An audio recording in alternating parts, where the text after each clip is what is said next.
বিদেশি সংস্কৃতি আমাদের মধ্যে ভর করেছে। ডিটেলস গিল্ডের মাধ্যমে মিডিয়াকে উজ্জ্বল করতে চাই। ডিটেলস গিল্ড এটা নাট্য পরিচালকদের একটি জনপ্রিয় সংগঠন। এই সংগঠনের আজকে দুর্যোগ পূর্তি আমরা উদযাপন করছি। এই সংগঠনটি আজকে দুর্যোগে একটি পর্যায়ে এসে দাঁড়িয়েছে।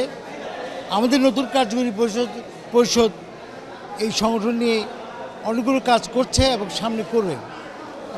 আমরা আসলেই সাংস্কৃতিক ধারকবাহক হতে চাই এবং ডিটেলস গিল্ডের মাধ্যমে মিডিয়াকে উজ্জ্বল করতে চাই এবং আপনারা যারা দেখছেন তাদের সবাইকে অনেক শুভেচ্ছা জানাচ্ছি আমাদের এই দিনে।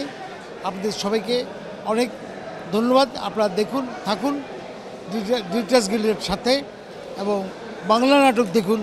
আসলে এখন আকাশ সংস্কৃতির যুগে যে বিদেশি সংস্কৃতি আমাদের মধ্যে ভর করেছে, তাই বাংলা নাটক ফিরিয়ে আনার জন্য আমরা পিওর যে বাংলা নাটক, সুষ্ঠু যে বিনোদন, সেই বাংলা নাটকের ধারা ফিরিয়ে আনার জন্য আমরা আপ্রাণ চেষ্টা করছি। এর মধ্যে কিছু বাধা আমাদের মধ্যে আছে। আশা করি সেটা অতিক্রম করে আমরা এগিয়ে যাব এবং বাংলা নাটককে আমরা সমৃদ্ধ করব এবং আপনাদের সহায়তা অবশ্যই দরকার। আপনারা বেশি করে বাংলা নাটক দেখুন। আসলে আমি এইভাবে জিনিসটা বলতে চাই, বিদেশ থেকে আমাদের কিছু শেখার আছে। যেমন ইংলিশ তো আমরা সবাই দেখি, ইংলিশ ছবি দেখি, অন্য ছবিগুলো আমরা দেখি, নাটকগুলো আমরা দেখি। ওখান থেকে আসলে আমাদের অভিনয় যারা করে এবং যারা আমরা নির্দেশনা আছি তাদের শেখার অনেক কিছু আছে। তারপর বলবো, এই বিদেশ সংস্কৃতিকে আমাদের অবশ্যই বর্জন করতে হবে।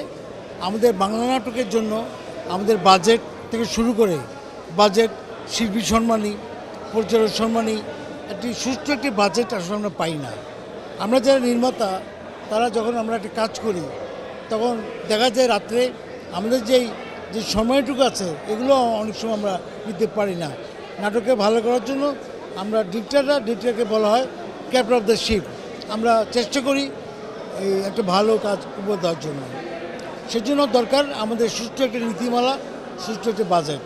আর আরেকটি কথা বলতে চাই, মিডিয়ার যারা আমরা কাজ করি তারা আসলে অনেক জায়গায় আমরা নিগৃহীত, আমাদের মূল্যায়নটা নাই।